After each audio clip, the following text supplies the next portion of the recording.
Kiai Marzuki Mustamar, terima kasih Kiai Marzuki. Di hati saya ketua NU tetap Kiai Marzuki Mustamar.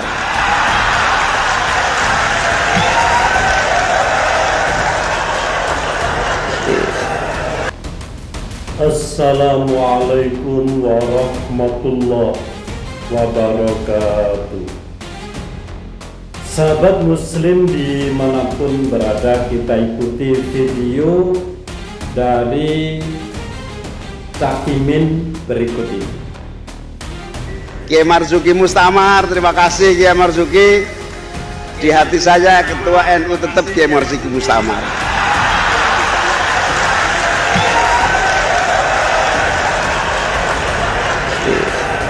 Soal SK kan bisa saya buatkan lagi nanti. Cuma tanda tangan ngono ya, gampang.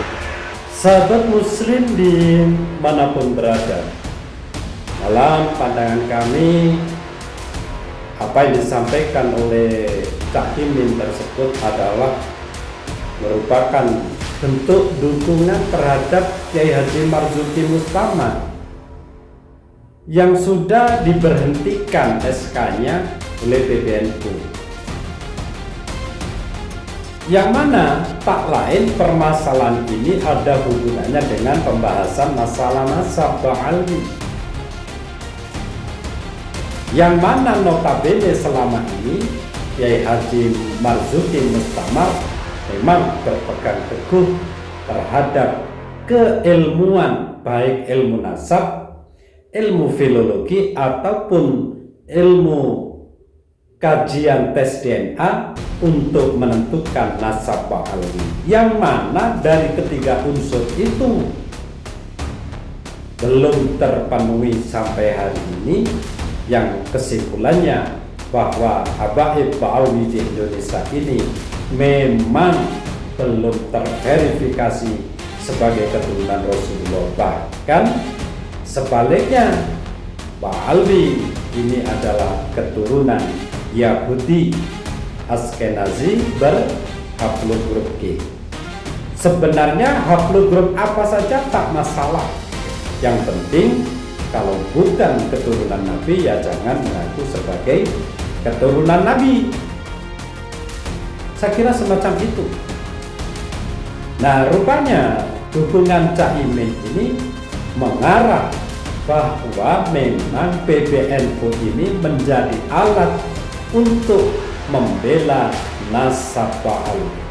Siapapun di NU yang mengikuti arus Kiai Haji Imaduddin Utsman Al-Bantani, seperti yang ikut PWILS dan yang lain sebagainya, tak sepandang dengan ketum PBNU atau pengurus PBNU, itu akan dilakukan pemecatan. Dan itu yang banyak terjadi. Jadi NU ini sudah dikuasai Ba'alwi, NU ini sudah berhasil dipecah belah, yang mana pecahan-pecahannya diantaranya yaitu yang tidak pro habaib sebagai keturunan Nabi.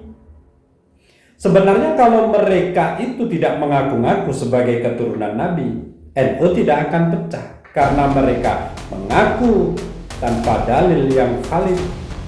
Itulah yang menjadi masalah. Karena apa?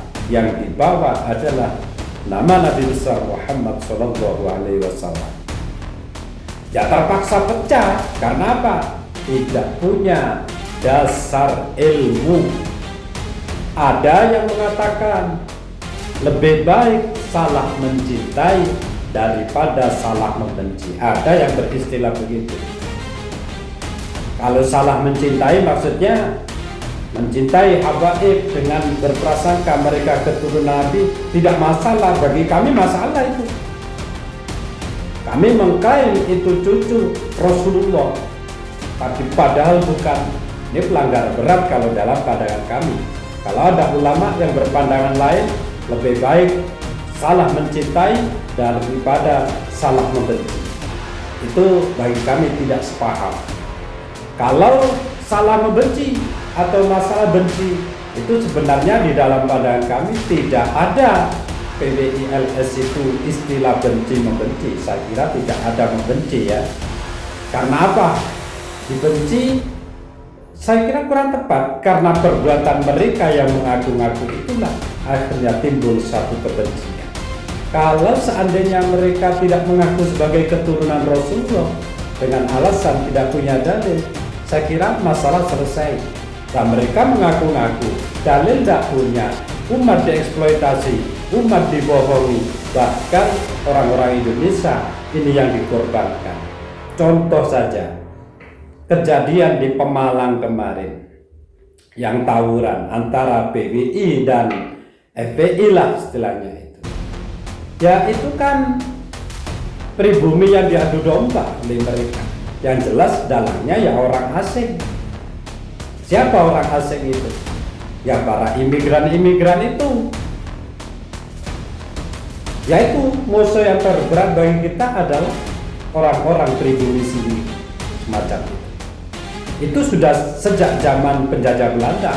Orang-orang yang mengikuti Belanda itu akan menyerang orang-orang pribumi Indonesia.